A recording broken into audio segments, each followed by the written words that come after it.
නමෝ තස්ස භගවතෝ අරහතෝ සම්මා සම්බුද්දස්ස නමෝ තස්ස භගවතෝ අරහතෝ සම්මා සම්බුද්දස්ස නමෝ තස්ස භගවතෝ අරහතෝ සම්මා සම්බුද්දස්ස.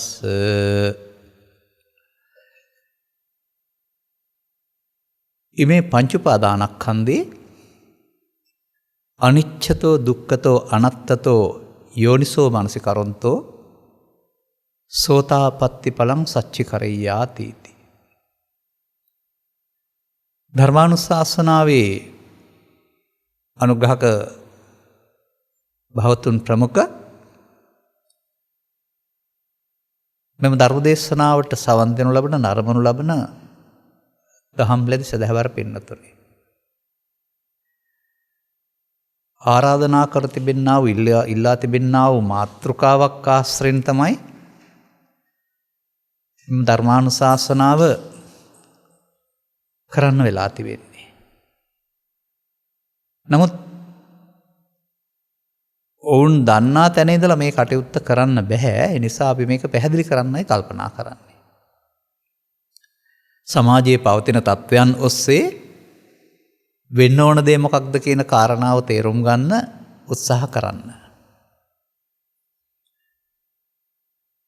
ආනාපාන සතිය තුළින් විදර්ශනාවට ප්‍රවිෂ්ඨ වෙන හැටි කියලා තමයි මාතෘකාව දාලා තිබෙන්නේ. මේක ඇත්තකුත් තියෙනවා, ගැඹුරකුත් තියෙනවා. නමුත් සමාජයේ ඉන්න තැන ඉඳලා මේ වැඩේ කරන්න බෑ.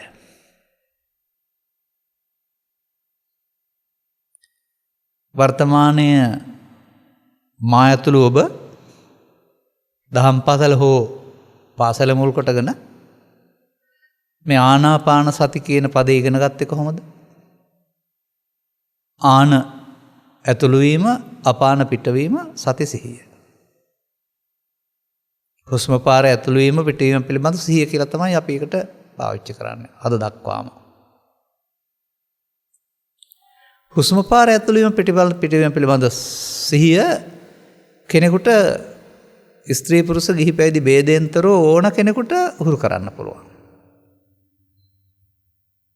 හුරු කරපුවම වෙන දෙයක් මං කියලා දෙන්නම්. ඔබට පුරුදුයි වඳුර අත්ෙන් අත්තට පනිනවාසේ ඔබ හුරු කරගත්ත අරමුණ ඔස්සේ රූපයෙන් ශබ්දයට, ශබ්දයෙන් ගන්ධයට, ගන්ධයෙන් රසයට, රසයෙන් ස්පර්ශයට පිළිවෙලක් නැතුව අරමුණ ඔස්සේ යන්න. මේ අරමුණ ඔස්සේ යාමේදී අරමුණ වල තිබෙන්නා වූ බයසෝක වේදනාවලුත් අපට විඳින්න වෙනවා. අරමුණ සමග එන්නේ අරමුණ විතරක් නෙමෙයි, සම්බන්ධයෙන් බැඳී පවතිනා වූ ඊර්ෂ්‍යාව, ක්‍රෝධය, වෛරය, ලැජ්ජාව මේ සියල්ලත් එනවා. ඒක ඔබට කරදරයක්. ඔබ ඒවට අකමැතියි. හොඳ පැත්ත එනවා නම් ප්‍රශ්නයක් නෑ. නරක පැත්ත එනවා නම් ඔබට කරදරයක් මේක. මේ කරදරෙන් ඔබ මිදෙන්න කැමතියි. එන්නේ නැතුවට කැමතියි. නමුත් ඔබ අකමැති වෙන්න ඔබ පස්සෙන් එන අවතාරයක් වගේ. එතකොට සාමාන්‍ය සමාජයේ මේන් මෙදෙන්න විදිහක් දන්නේ නැහැ. දන්නවා එක විදිහක් පොඩ්ඩක් මත්පැන් බී සිහි විකල් කර ගැනීම. එතකොටත් ඔය දුක අමතක වෙලා යනවානේ ස්නායු අඩපණ වෙනකොට. නමුත් ඔබට මේ නාසය අග හෝ උදරයේ මැදට හෝ තැම් තැනකට අරමුණ යොමු කරන්න පුළුවන් නම් හුස්ම පාර පිළිබඳව හුස්ම පාර අරමුණට එනවා. ඊට පස්සේ හුරු කරපුවාම අරමුණ එතන තියෙනවා. අරමුණ එතන තියෙන විට අනිත් අරමුණ වලට එන්න ඉඩ නැතුව යනවා.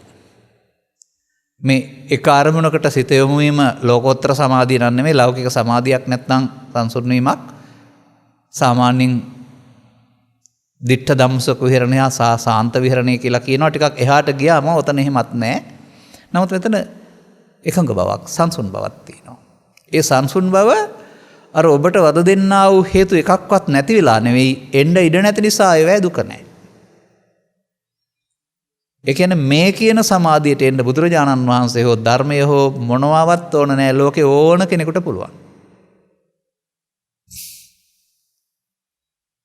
නමුත් විදර්ශනාවට යන්න ධර්මයේ තේරෙන්නේ නැතුව බෑ.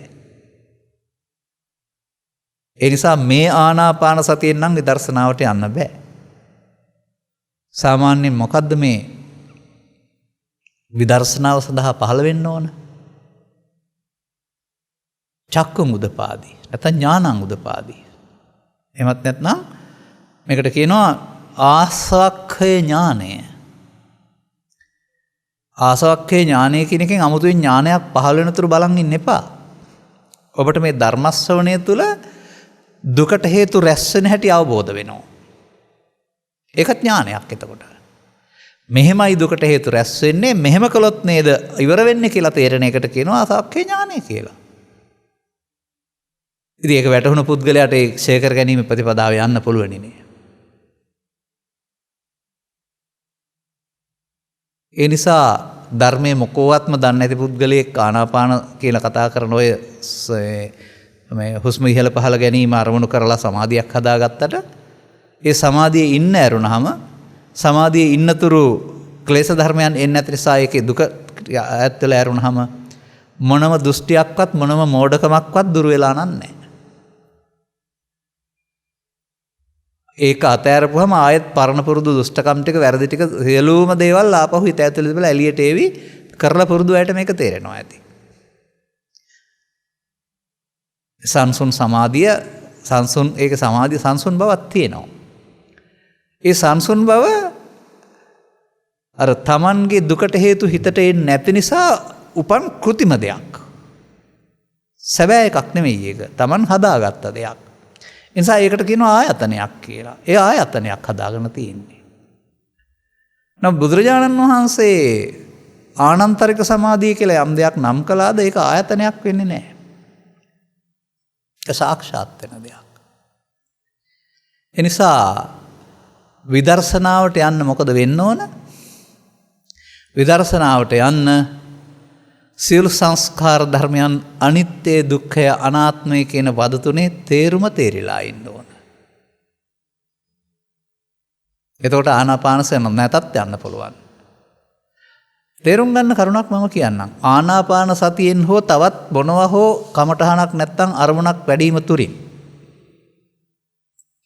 හැමෝටම ලැබෙන්නේ තමන් හදාගත්ත අරමුණු හිතට එන්නේ නැති සාන්ත සංසුන් බවක් විතරයි.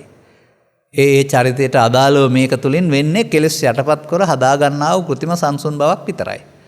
ආනාපාන සතියනොත් පුළුවන් තවත් ඕනෑම කමඨහනක් කියන වචනොත් මේක කරන්න පුළුවන්. ධර්මයක් ඕන නැහැ. නමුත් ඔය ගිරිමානන්ද කියන සූත්‍රයේ තියෙනවා ගිරිමානන්ද හාමුදුරන්ට අසනීප වුණාම බුදුරජාණන් වහන්සේ ආනන්ද හාමුදුරන්ට දස සංඥා දේශනා කරලා මේක ගිහින් කියන්න කිව්වයි කියලා. අහපුවම හොඳ වෙනවයි කියලා. මේ දස සංඥාවල කියන්න නම් ඔක්කොම දැනගෙන ඉන්න ඕන වෙයිවි. නමුත් පළවෙනි එක දැනගත්තත් විදර්ශනාවට යන්න පාර. මතක තියාගන්න. අනිත් ඔක්කොම දැනගන්න ඕන නැහැ. අපි හිතන විදිහේ තියෙනවා පුංචි දුර්වලකමක්. මම මෙහෙම කියන්නම් මේක. අපි හිතනවා සත්‍තිස් බෝධිපාක්ෂික ධර්ම සේරම ටික වඩන්න ඕන කියලා. දුකින් නැත මිදෙන්න. නමුත් සත්‍තිස් බෝධිපාක්ෂික ධර්ම වල බෙදෙන විදිහක් තියෙනවානේ. ඒ එකක් වඩනක අනිත් ඔක්කොම වැඩෙනවා. මේ සේරම වඩන්න ඕන නෑ. ආනන්ද සූත්‍රයේ පෙන්වන්නේ එකක් වැඩීමෙන් හතරකුත් හතරක් වැඩීමෙන් හතකුත් හතක් වැඩීමෙන් දෙකක් ලැබෙන මාර්ගය දේශනා කරමු කියලා. ඉදිරියේදී මම මේ පිළිබඳව ඔබට සූත්‍රයක් දේශනා කරනවා.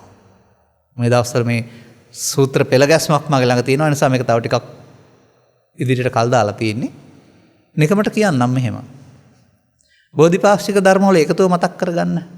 1 සතර සතිපට්ඨානය. 2 සතර සම්‍යක් ප්‍රදන් වීරිය. 3 සතර ඉර්ධිපාද. 4 පංච ඉන්ද්‍රිය. 5 පංච බල. 6 සප්ත බොජ්ජංග. 7 ආර්ය අෂ්ටාංගික මාර්ගය. මේ එකක් වැඩුවම ඇති. මේ 7ම යඩන්න ඕනේ නැහැ 6ම. ඒක ත්‍රිපිටක සූත්‍රවල තිබෙන දෙයක්. මම හදන දෙයක් එහෙම නෙමෙයි. ඒ නිසා එවින් එකක් අරගෙන මේක කරන හැටි ඉදිරි දේශනාවකදී මම ඔබට සමස්ත සමාජයටම පැහැදිලි කරන්නම්. එතකොට මේ අපි ගත්ත එකේ අනිත්‍ය සංඥා, අනත්ත් සංඥා, අසුභ සංඥා, ආදීනව සංඥා, පහාන සංඥා, විරාග සංඥා, නිරෝධ සංඥා, සබ්බ සංකාරයේසු අනිච්ච සංඥා, සබ්බ ලෝකේ අනබිරත සංඥා, ආනාපාන සති. 10 වෙනියට තියෙන එක. අර 9මත් මේක තියෙනවා. එතන ආනාපාන සති කියන්නේ ඔය කියන සරල හුස්ම ඉහළ පහළ ගැනීමටද? ඒක නැද්ද දීගංවා රස්සංවා කියලා? සබ්බකාය පටිසංවේදී කියලා නැද්ද? ඊට පස්සේ සුඛ පටිසංවේදී, පීටි පටිසංවේදී කියලා නැද්ද? එහෙම නැත්නම් ඒක කියලා නැද්ද අනිච්චානුපස්සී, විරාගානුපස්සී, නිරෝධානුපස්සී, පටිනිස්සග්ගානුපස්සී කියලා නැද්ද? ඒ ඔක්කොටම නේද අයම්බික්ක ආනාපාන සති කියලා කියන්නේ.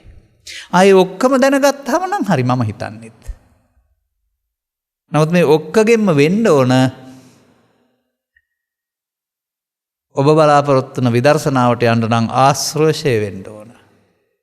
විදර්ශනාවෙන් තමයි ආශ්‍රවශය වෙන්නේ. එහෙනම් බණ දන්නේ නැතුව සුස්ම ඉහළ පහළ යාම ආනාපාන සතිය කියලා හිතාන සමාධියක් වඩාන හිටියට එහෙම නම් ඉන්හාට යන්න බෑ. මොකද බුදුරජාණන් වහන්සේ ඒ පුද්ගලයාගේ චරිතයට අදාළව එක එක ධර්ම න්‍යායන් ඔස්සේ මේ කරුණ පැහැදිලි කරපු කෙනෙක්. සියලු දෙනාටම සියලුම ධර්ම න්‍යාය අවශ්‍යයි කියලා හිතන්නත් එපා. දේශකයන් වහන්සේ කෙනෙකුට නම් ධර්ම න්‍යාය සියල්ල පිළිබඳ දැනුමක් තිබුණාට කමක් නැහැ. අනුගමනීය ප්‍රතිපදාවක කරන්නාට එක දෙයකින් වෙන්න ඕන මේකයි නේද කියලා තේරුම් ගත්තාම අර එකක් තුලින් සියල්ල වැඩෙන සහ දකින න්‍යායක් මේක. මේ පිළිබඳව කරුණු පැහැදිලි කිරීමේ අදහසක මම ඉන්නවා. නමුත් මට ඒකට පැය 10ක්වත් ඕනේ. ඒ කියන්නේ අනිත්‍ය සංඥා එක දවසක්, අනත්ත් සංඥා එක දවසක් එහෙම පැහැදිලි කරගෙන එන්න කල්පනාවක් තියෙනවා මට. එහෙනම් අපි විදර්ශනාවට යාම සඳහා මොනවද කරන්න ඕන? විදර්ශනා කරන්න ඕන මොනවද කියලා දන්නවද? විදර්ශනා කරන්න ඕන අරමුණු. අරමුණු කියන්නේ ඇසෙන්, කනෙන්, නාසයෙන්, දිවෙන්, කයෙන් ගැටෙනකොට ඔබට එන දේවල්. ඒව විදර්ශනා කරන්න වෙලා තියෙන්නේ.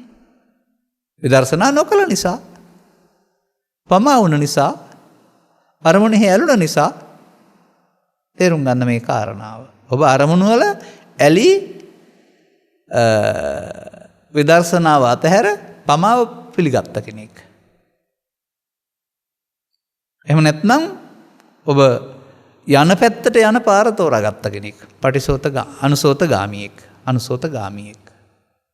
විදර්ශනාව යනුම පටිසෝතගාමිත්වයයි. මම මේ ළඟදිත් අහම්බෙන් දුටුවා මේ සමාජයේ අනුසෝතගාමී, අපි පටිසෝතගාමී වෙන්න ඕන කියලා සමාජයට අනුශාසනාවක් කරනවා. පෘථග්ජන භාවයේ ඉඳන්නම් පටිසෝතගාමී වෙන්න හදන්නේ කරන්න බැරි වැඩක්. මොකද මේ පටිසෝතගාමීත්වය ආරම්භ වෙන්නේ බුදුරජාණන් වහන්සේ වදාළ ධර්මයේ වටහාගෙන ආපහු යන්න පටන් ගන්නවා. ආර්ය භාවයේ තියෙන දෙයක් මේක. පුද්ගලයා ආර්ය භාවයටපත් වුණාම තමයි උට ආපහු යන්න තේරෙන්නේ. අනිත් අයට ඒක කරන්න බෑ. ඒ නිසා ආනාපාන සතියෙන් නෙවෙයි, ත්‍රිලක්ෂණයෙන් උනත් කමක් නැහැ. පටිච්චසමුප්පාද නිරෝධයෙන් උනත් කමක් නැහැ. මේ ඔක්කොගෙම වෙන්නේ විදර්ශනාව. ඕනෑම එකක් තුලින් සිදුවෙන්නේ විදර්ශනාව. මම මෙහෙමත් අදහසක් ඉදිරිපත් කරලා තියන්නම්.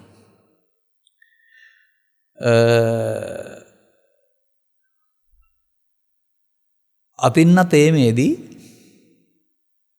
මේ සූත්‍ර දේශනාවල ගැඹුරු අරුත් නොගැඹුරු තිබෙන බව තමයි අපට තේරෙන්නේ.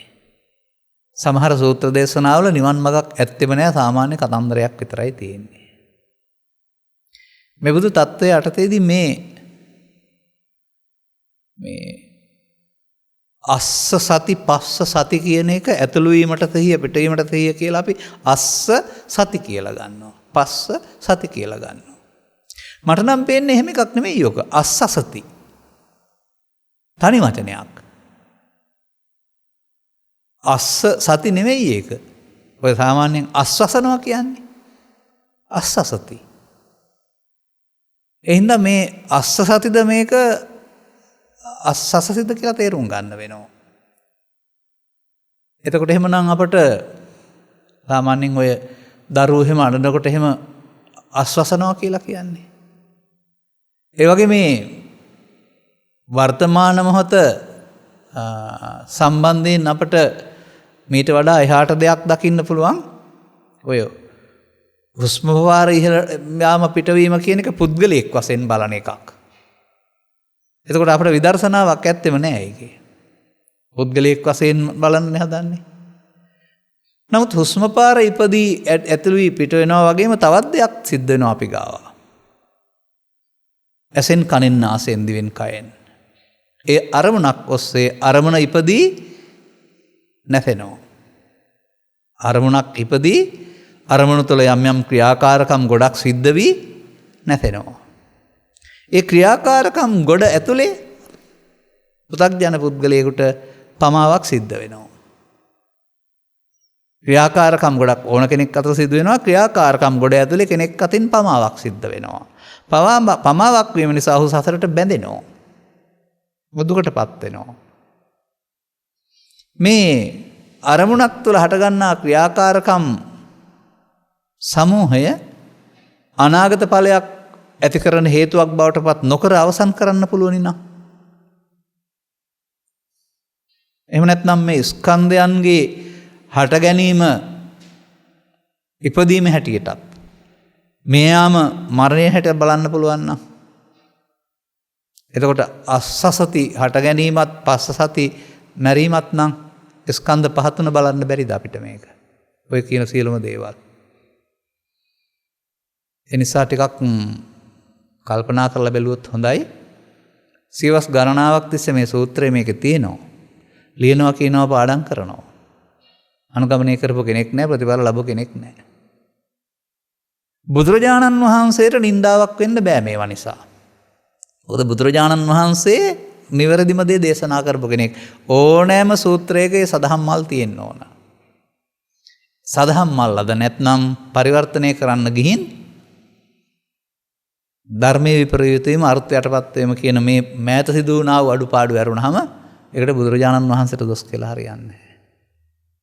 නමුත් මේ සමාජයේ ඉන්නවා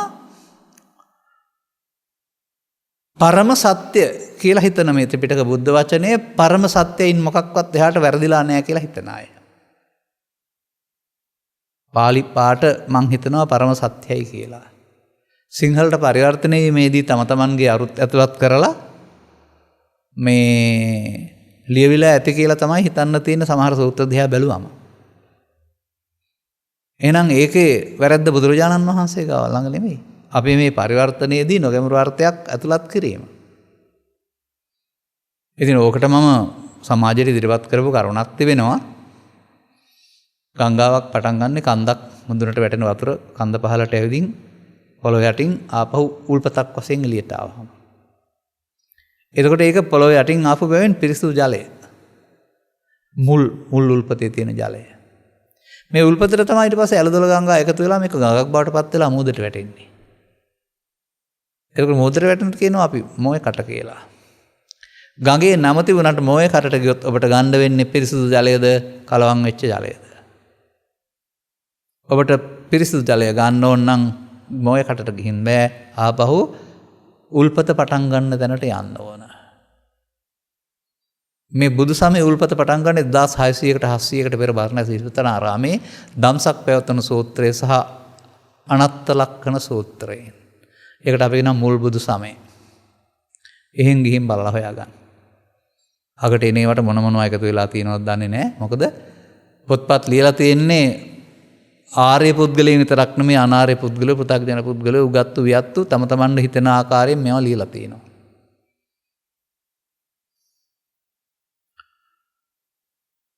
ඒ පිළිබඳව අපට ලැබිලා තියෙන තොරතුරුත් තියෙනවා. අවශ්‍ය මොහොත කොරනම් කතා කරලා කියන්නම්. ඊට මෙහා පැත්තේ අපිට කතා කරන එකේ තේරුමක් නැහැ. ඒ නිසා අපි හොයන්න ඕන අනුගමනය කරන්න බැරි පාරකින් යන්න හදන එක නෙවෙයි.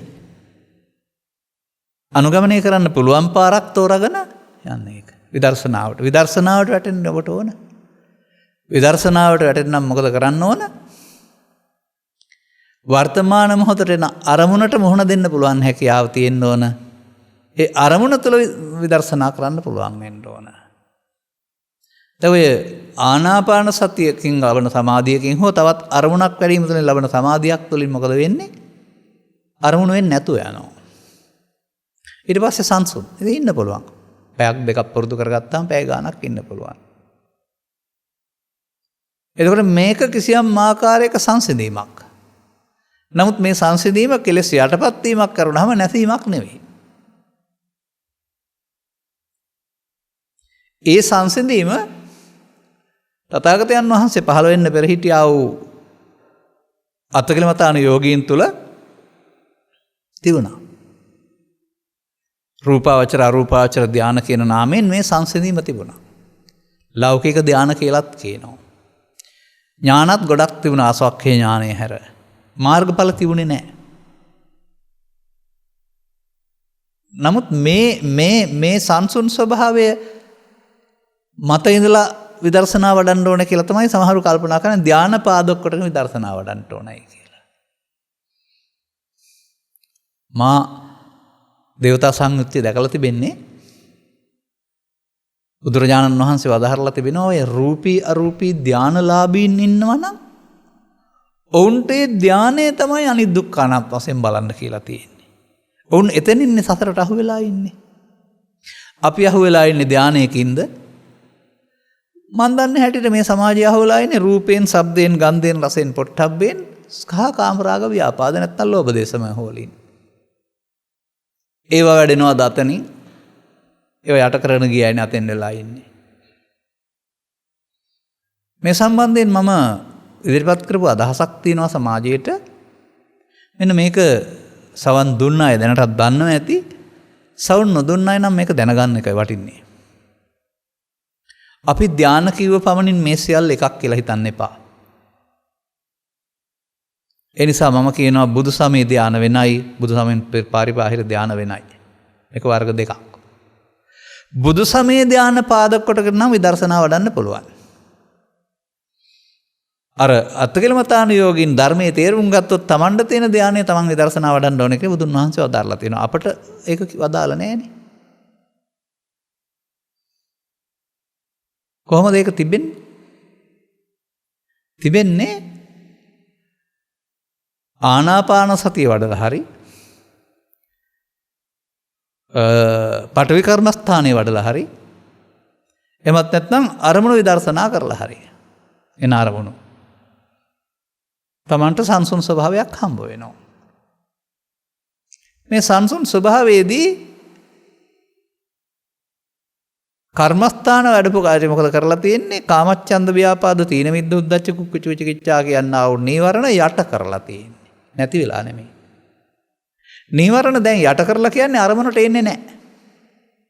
අරමුණට එන්නේ නැති බැවින් අරමුණ සාන්තයි. බුදුරජාණන් වහන්සේගේ ශ්‍රාවකයෝ යන්නේ නීවරණ යට කරලා නෙමෙයි, නීවරණ වෙනකොට බොජ්ජංග වඩමින්. එතකොට නීවරණ නැසෙනවා. එතකොටත් සාන්තයි. හිත. නමුත් මේ ශාන්ත භාවයන් දෙකක් මේක. ඒ නීවරණ විනාශ වෙමින් යන බොජ්ජංග වැඩෙන එක ආර්ය පුද්ගලයෙක් ගාව සිදු වෙන දෙයක්. ඒ නිසා මේක පිළිබඳ අරුද්දක් වන රහතන් වහන්සේලා යනුවෙන් නම් කරපු උතුමන් මේ වගේ අර්ථයක් දක්වලා තිබෙන්නේ. මෑත අරුතක් නෙමෙයි ඒක. ධානං විරාගෝ. ඒ වුණාට තානි ද්විදාන කියලා තියෙනවා. ඔය සංසුන් ස්වභාවය කෙලෙස් යටපත් වී හෝ නැති බැවින් විරාගෝ. රාගේ නැහැ. නෑ කියන්නේ සංසිද්ධා කියන එක නෙවෙයි. යටපත් වී ඇති බැවින් හෝ සංසිඳී ඇති බැවින්. ඒ නිසා තානි ද්විදානි ධාන වර්ග දෙකක්. අන්න ආලාර කාලම උද්දකරාම පුත්තලගේ ධාන ගැන සඳහන් කරනවා. බොජ්ජංග විප්පයුක්තානිච. ඔවුන් බොජ්ජංග වලලා මේ ධාන ලබා ගත්තේ නැහැ. ඔවුන් අරමුණක් වඩලා නීවරණ යටපත් කරන තමයි මේ සංසුන් ලබා ගත්තේ. බුදුරජාණන් වහන්සේ යෝජනා කරනු ලබනවා ආර්ය පුද්ගලයන්ට බොජ්ජංග සම්පයුක්තානිච බොජ්ජංග සහිත ධානය. ඒක දෙකක් නේ එතකොට. ආර්ය පුද්ගලයා ලැබෙන එක බොජ්ජංග සම්පයුක්ත ධානයක්. අනාර්ය පුද්ගලයාගේ ධානය බොජ්ජංග විප්පයුක්තානිච ධානය. මේක එකක් දෙකම හැබැයි සංසුන් ස්වභාවයෙන් එක සමානයි. මෙන්න මේ නිසා පෘථග්ජන පුද්ගලයෝ මේ සංසුන් සමාධිය හම්බ වුණාම සෝවාන් වෙලා හරි රහත් වෙලා හරි කියලා මේකට රැවටෙනවා. ඔවුන් තව ටිකක් ධර්මය අහලා තේරුම් ගන්න ඕන. ඔවුන්ට මේක ලැබිලා තිබෙන්නේ Taman ළඟ තියෙන ඊර්ෂ්‍යාව, ක්‍රෝධය, වෛරය, මෝඩකම් එකක්වත් නැති වෙලා නෙවෙයි යට වෙලා කියලා. එතනින් නතර වෙන්නේ නෑනේ මේක. මේ ධානා විස්තරය.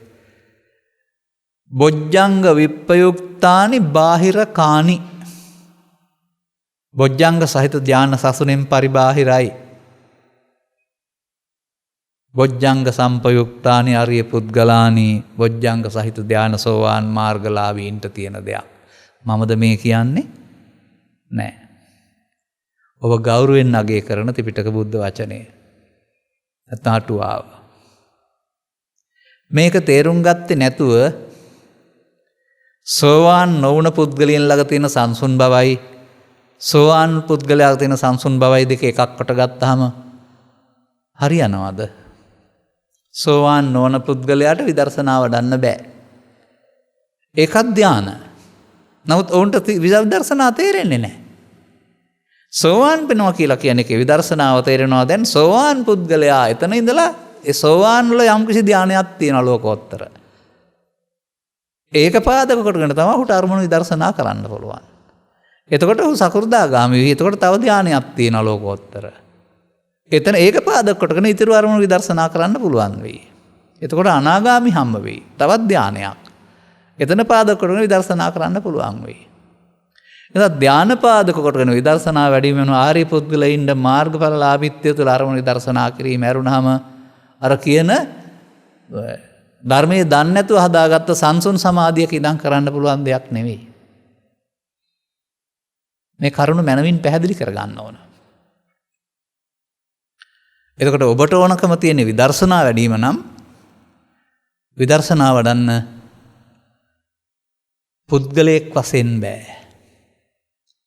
පුද්ගලයෙක් වශයෙන් බෑ කියන එකේ තේරුම ඔබ මව්කුසින් බිහි ජීවිත අවසානය දක්වා ජීවත් වෙන එක්කෙනෙක් වශයෙන් දැක්කට විදර්ශනාවට යොමු වෙන්න බෑ. ඒක අපේ ඇහි දැක්මනේ. අපිට මේ පුද්ගලයෙක් වශයෙන් ඉන්නවා පෙවුනට මේක විශාල බොරුවක්.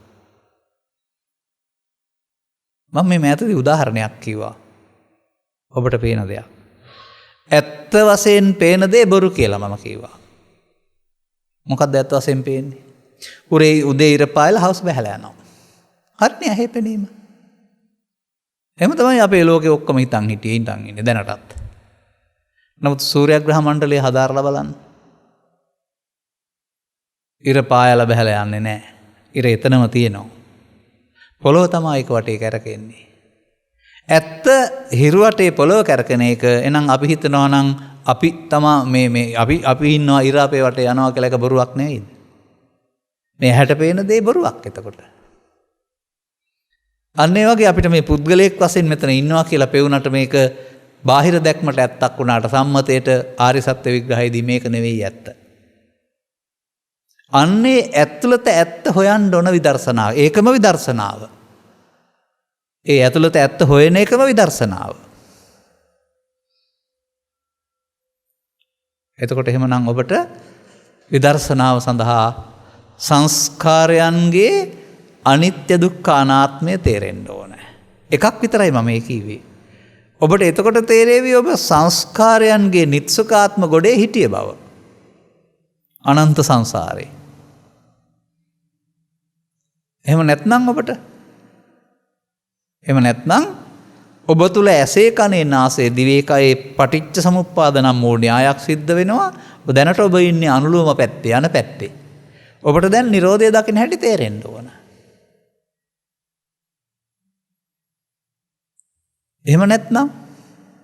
එහෙම නැත්නම් ඔබ පුද්ගලයෙක් වශයෙන් අරමුණු ඔස්සේ පාප කර්ම පුණ්‍ය කර්ම ධාන කර්ම රැස් කරමින් සසර ඇවිදින්න පාරේ යනවා ඕබානුසෝතගාමි.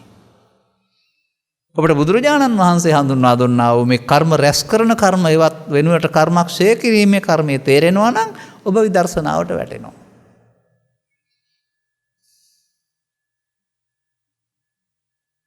ඒ නිසා විදර්ශනාවට වැටෙන්න මාරවල් ඕන තරම් තිබෙනවා.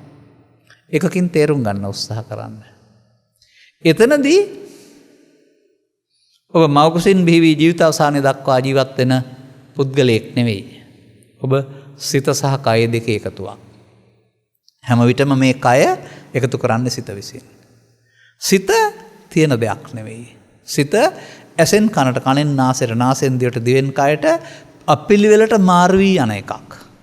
නිරන්තරයෙන් ඉවරයක් නැතුව. එතකොට බුදුරජාණන් වහන්සේගේ ඉපදීම මැරීම කියන්නේ මවකුසෙන් බිහි ජීවිත අවසානයේ මැරීම නෙවෙයි. මෙන්න මේ අරමුණක ඉපදීම මැරීම. අරමුණක් ඉපදී අවශ්‍ය කර්තව්‍ය කරලා මැරෙනවා. ඒ අරමුණක් ඉපදී කර්තව්‍ය කරලා මැරෙනවා නම් එතනින් එහාට ඉස්සල්ලා හිටියෙත් නෑ කවුරුත් පස්සෙත් නෑ. එනකොට අපට මවකුසෙන් බිහි ජීවිත අවසානයේ දක්වා ඉන්න කෙනෙක් පේනවා. අර ඉරාපේ වටේ යනවා පේනවා වගේ.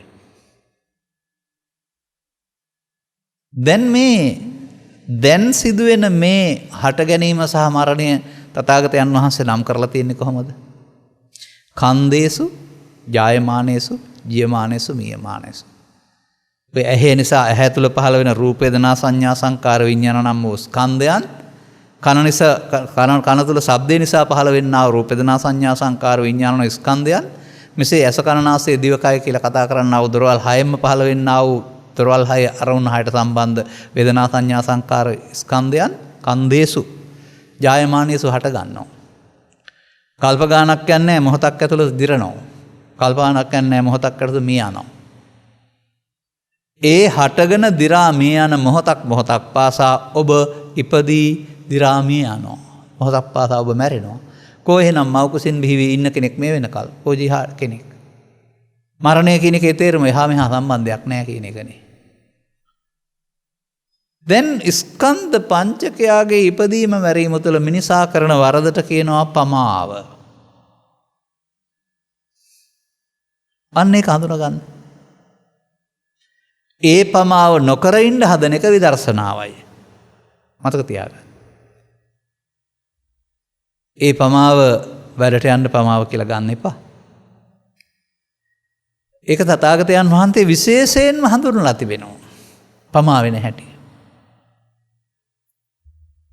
සාමාන්‍යයෙන් එක ගත්තාම මෙහෙමත් ගලපන්න පුළුවන්. පමාදෝ මච්චුනෝ පදං. ප්‍රමාදයේ මරණයට මඟ. මැරෙන්නේ කවුද බලන්න? මම දකිනවා ඇහැට පේන්නේ නැති භූත ප්‍රේත කියන අය එයින් චුත වෙනවලු. ඒ කියන්නේ මරණයටපත් වෙනවා. තිරිසන් සත්තු මරණයටපත් වෙනවා. මිනිසුන් මරණයටපත් වෙනවා. දෙවියන්ගේ කාලය ඉවරනහම දෙවියොත් එතනින් චුත වෙනවලු.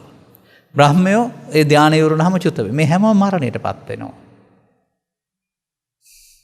එහෙනම් මම දකිනවා අපාගත සත්වයා, මිනිස්සයා, දෙවියන් සහ මේ කියන්නා වූ ලෞකික ධානලාභී බ්‍රහ්මයින් ඔක්කොම පමා වූ. පමාදෝ මච්චනෝ පදං. මරණයට මඟනේ. ඒ පමාව මොකද්ද? ඒ පමාව වළක්වා ගැනීමට තමයි ඔබට බුදුරජාණන් වහන්සේ විදර්ශනාව දීලා තියෙන්නේ. විදර්ශනාවේදී කෘතිමව අරමුණු ගන්න ඕන නැහැ. ස්වාභාවිකව ජීවත් වෙමින් එන අරමුණයි විදර්ශනා කරන්න ඕන. මොනවද අරමුණට එන්නේ කියලා බුදුන් වහන්සේ වදාරලා නැතිද? තිබෙනවා. බණ තේරුම් ගන්න ඉස්සෙල්ලා ජීවත් වෙච්ච පුද්ගලයා මේ අරමුණ තුල යලි හට ගන්න හේතු තියලා තියෙනවා. ඒකට කියනවා අපි අවශේෂ කරනවා කියලා. ඒකට අපි කියනවා අනුසයට තියෙනවායි කියලා. අරමුණ හටගෙන නැතුණත් යලි හට ගන්න හේතු තැවීමක් මේ පෘථග්ජන පුද්ගලයා තුල තිබෙනවා. ඒකට පමාව කියනවා. එනම් සංසාරයේම පමාවක් තුලනේ.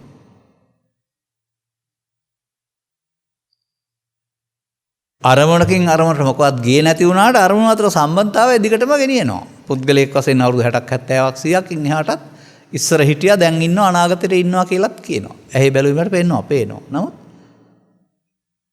මේ පැවැත්ම ඒ තම තමන් විසින් චිත්තාභ්‍යන්තරයට ලැබූ හේතු වල ඵලයක් වශයෙන් මතුවී පැවැත්ම සම්බන්ධීකරණය කරනවා යරුණාම යනවා නෙමෙයි කෙනෙක්.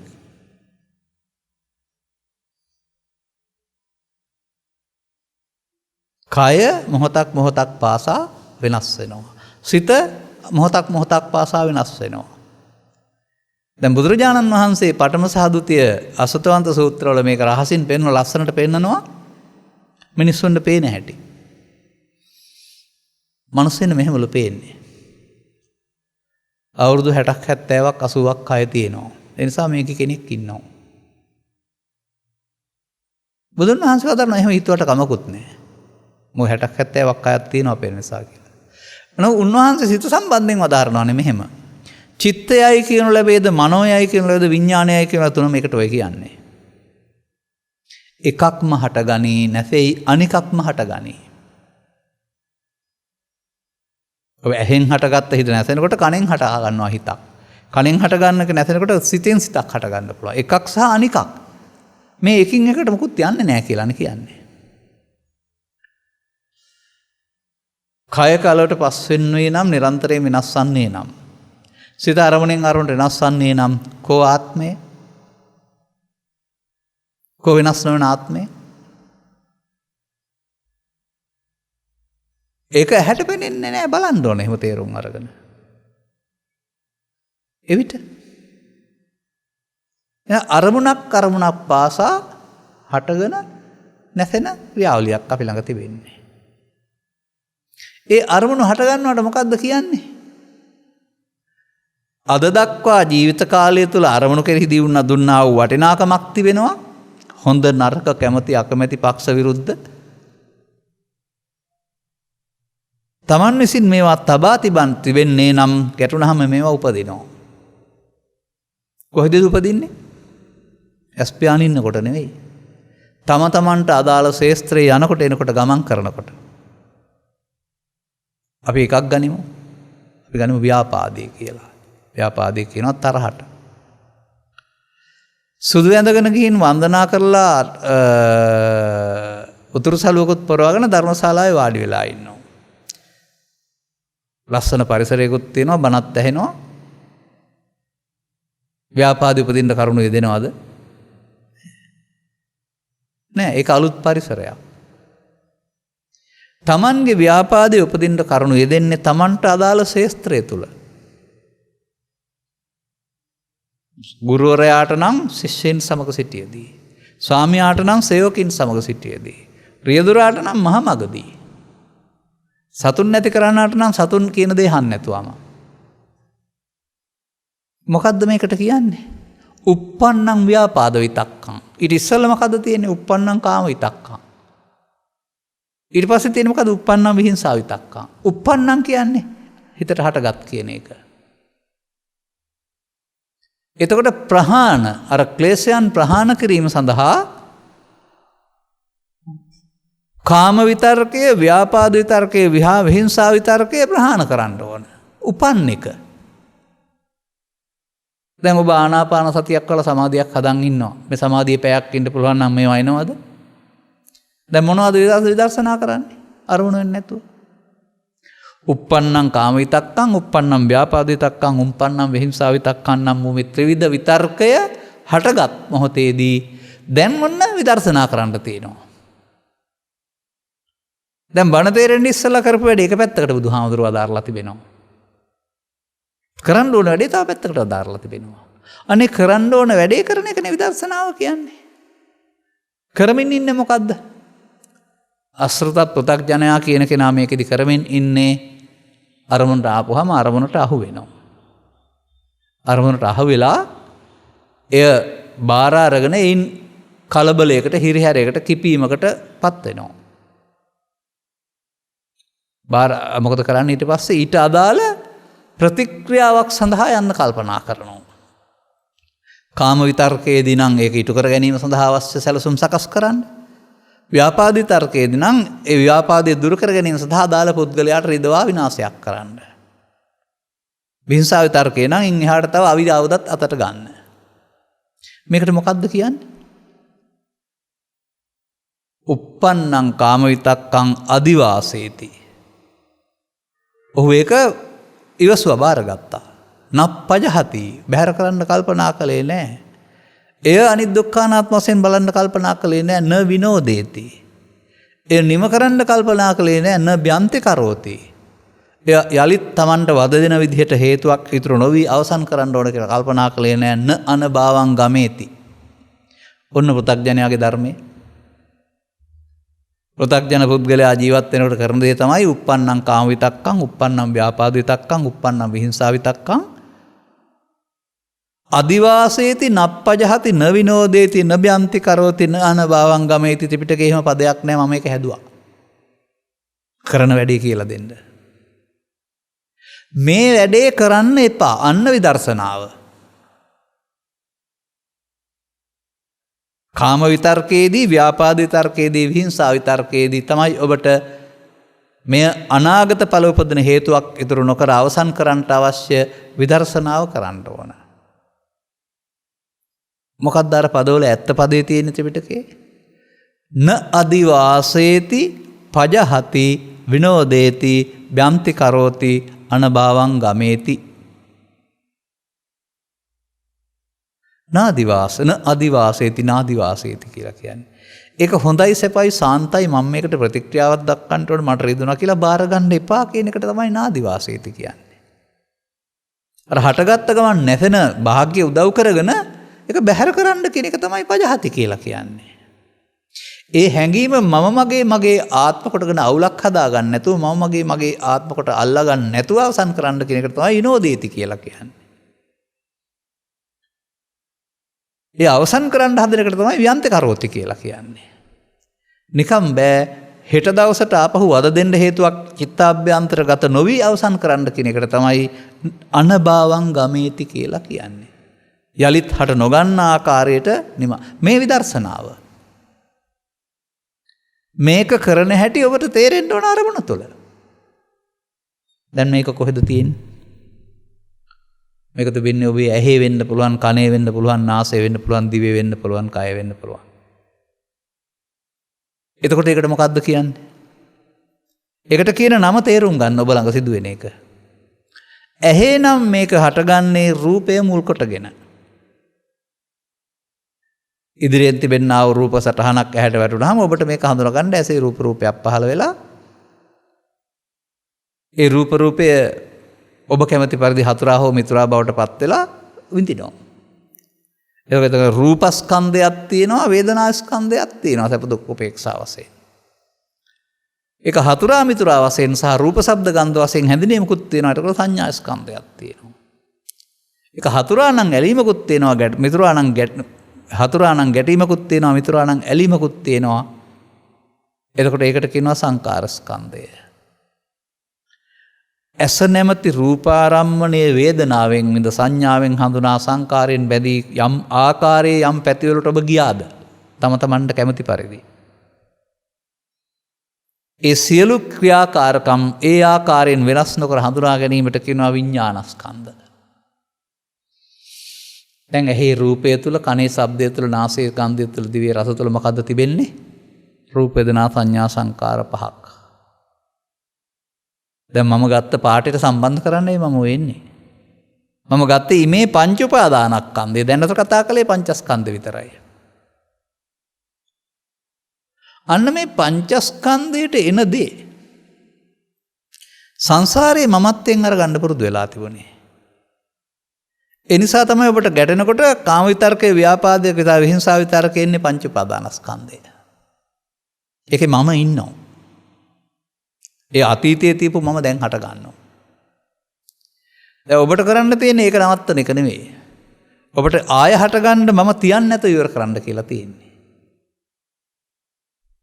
මේ අරමුණක් සම්බන්ධයෙන් අපට ඇති වී නැති වෙන්න අල්ලගන්න නැතුව ඇති වී නැති වෙන්න අරින්න පුළුවන්. අල්ලගෙන ඇති වී නැති වෙන්න අරින්න පුළුවන්. මේක දෙවිධයක්. බැන්නහම ගණන් ගන්න නැතුව වෙනකොටත් ඒක නැති වෙනවා. බැන්නහම ගණන් අරගෙන හොඳ වැඩක් කරන්නම් කියලා හිතානකොටත් ඒක නැති වෙනවා. හැබැයි හොඳ වැඩක් කරන්නම් කියලා හිතාගත්තාම ඒක ආයෙ එන්න හේතු ඉතුරු වෙනවා. එහෙම කරන්නේ නැතුව වනම් ඒක පස්සේ ගන්න නැති වෙන්න නැති වෙනවා.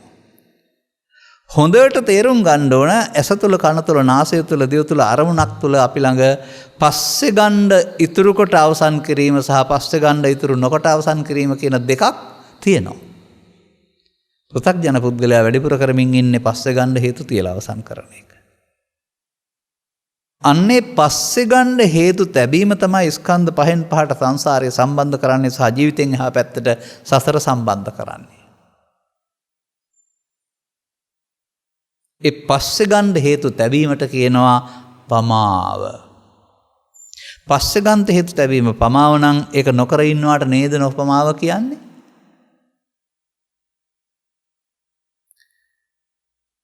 පස්සේ ගන්න හේතු තැබීමට දැන් මෙතන කියන නම මොකද්ද?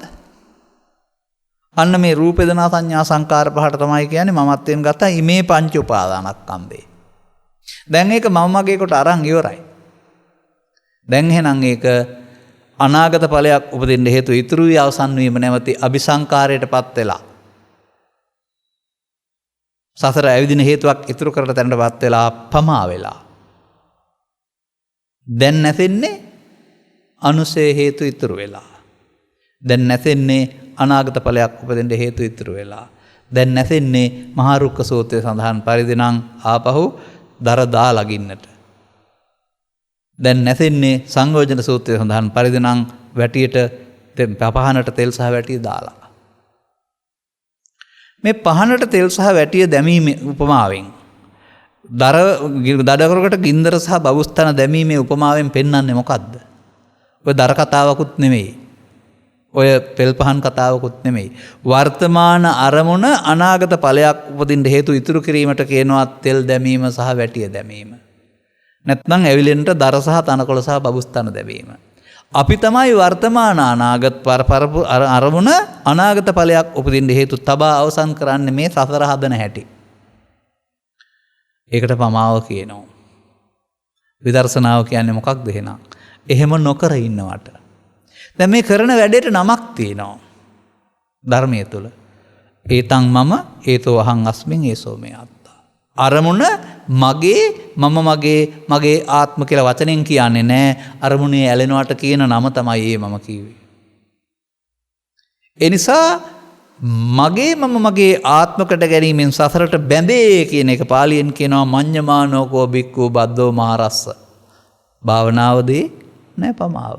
මොනවද මමත්වෙන් ගන්න පුළුවන්? පව් ගන්න පුළුවන්, පින් ගන්න පුළුවන්, ධාන ගන්න පුළුවන්, ලෝභ ගන්න පුළුවන්, ද්වේෂ ගන්න පුළුවන්, ඊර්ෂ්‍යා ඕනෑම දෙයක් ඒකට එන දේනේ. අන්න අතන අර අපි කතා කරපු අස්සතවන්ත සූත්‍රයේ සඳහන් වෙනවා සිත නම් එහෙම, කය නම් එහෙම අවුරුද්දක් දෙකක් 30 40ක් තිබිලා නැති වෙනවා තමයි සිත. වහාම නැතිනවා. හටගත්ත ගමන් නැතිනවා. පෘථග්ජන පුද්ගලයාට ඒකට එන දේ මම කොටගත්ත මුලාවෙන් මිදෙන්න බෑ. එනම් පෘථග්ජන පුද්ගලයාට මේ භාවනාව කරන්න බෑනේ විදර්ශනාව. පෘථග්ජන පුද්ගලයාට මම කොටගත්ත මුලාවෙන් මිදෙන්න බෑ කියලා බුදුන් වහන්සේ වදාරනවා. ඒ මුලාවෙන් මිදෙන්නනේ බුදුරජාණන් වහන්සේ විදර්ශනාවක් පෙන්වන්නේ. එනිසා හොඳට තේරුම් ගන්න. විදර්ශනා කරන්න ඕනේ අරමුණු. විදර්ශනා කරන්න ඕනේ හටගන්න ඇරලා. ඒක සඳහන් වෙන්නේ ප්‍රහාණ සංඥාවල uppannං ව්‍යාපාද විතක්කම් විහිංසා විතක්කම් කාම විතක්කම් හටගත්ත දේ. හටගත්ත දේත් එක්කලා වැඩේ තිබෙන්නේ. නමුත් හටගන්නකොට අපි හිතන බාර ගන්නවා ලෝභයෙන් දේශයෙන් මොහෙන් අපට සිහි අමතක වෙනවා. දැන් අපි ඒක පවත්තන පැත්තට හේතු ඉතුරු කරමින් යනවා. පමාද ගමනේ යනවා. දැන් ඔබට එහෙමනම් ලෝක ජීවත් වෙනකොට අරමුණු කීයක් තියෙනවද? අරමුණු වෙන්න දොරවල් 6ක් තියෙනවා. රූප, ශබ්ද, ගන්ධ, රස, පොට්ටබ්බ දොරවල් 5යි. පව හෝ පින හෝ ධානය, ලෝභය හෝ දේශය, මොහ, ඊර්ෂ්‍යාව හෝ ක්‍රෝධය, වෛරය ඕන එකක් වෙනවට ධම්මාරම්මන. මතක තබා ගන්න. ඇහෙන් ආවත්, කනෙන් ආවත්, නාසයෙන් ආවත්, දිවෙන් ආවත්, සිතෙන් ආවත්, පවෙන් ආවත්, පිනෙන් ආවත්, ධානයෙන් ආවත් ඒවා ඔක්කොම රූප වේදනා සංඥා සංකාර පහ. ඒ රූප වේදනා සංඥා සංකාර පහ තුළ තමයි පව තියෙන්නේ, පින තියෙන්නේ, ධානය තියෙන්නේ. එහෙනම් රූප වේදනා සංඥා සංකාරයට එන දේවල් මමත්වෙන් ගත්තොත් පංච උපාදානස්කන්ධ. එහෙනම් පවෙන් පංච උපාදානස්කන්ධ හැදෙන්නේ නැද්ද? පිනෙන් පංච උපාදානස්කන්ධ හැදෙන්නේ නැද්ද? ධානයෙන් පංච උපාදානස්කන්ධ හැදෙන්නේ නැද්ද? හැදෙන නිසා තමයි බුදුන් වහන්සේ පහළ වෙනකොට පවෙන් අපායේ ගියේ, පිනෙන් කාමසුගතියට ගියේ, ධානයෙන් බඹලෝ ගියේ. අර අනාගත හේතු නිසා. නම් සසර උපදින්න හේතු තියලා සසර ගමන නිමා කරන්න බෑ. සසර උපදින්න හේතු නිමා කිරීමට වර්තමාන ස්කන්ධ පංචකය මධ්‍යස්ථානයක් බවට පත් කරගන්න ඕන. ඕනනම් තව වචනයක් එකතු කරන්නම් මේකට. ලස්සන වචනයක් තියෙනවා. අට්ඨාන මේතම් භික්කවේ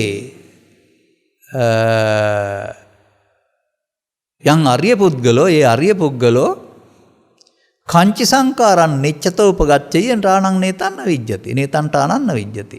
හොඳට තේරුම් ගන්න බලන්න. මහණෙනි, අවකාශයක් නැහැ ආර්ය පුද්ගලයෙකුට උපදින සංඛාරයක් නිච්ච කොට ගන්නවද? ඒක වෙන්න බෑ.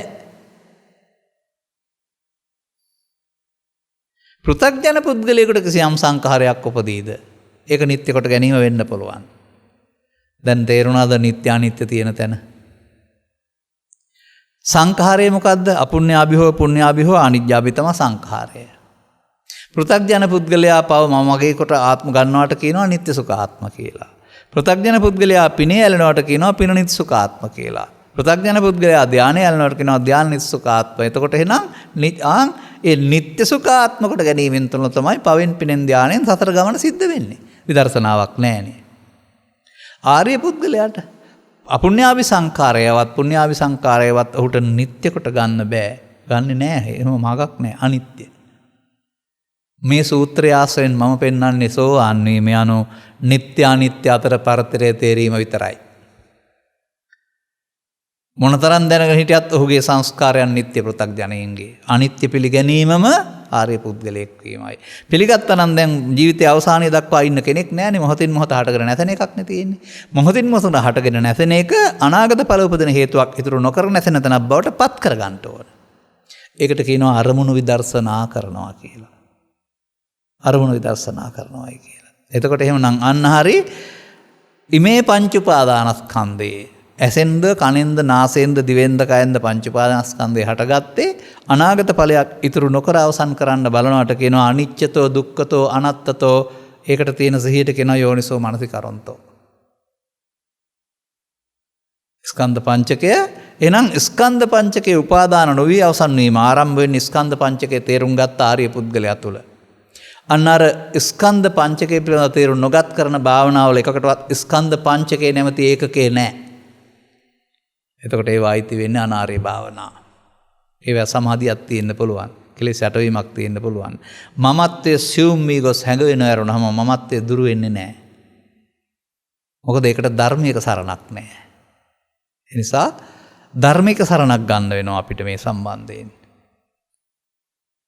ඒ නිසා අපට මේ ආනාපාන සති කියන්නේ හුස්ම ඉහළ පහළ ගැනීම කියන දේ කොට වෙන්නේ නැතුව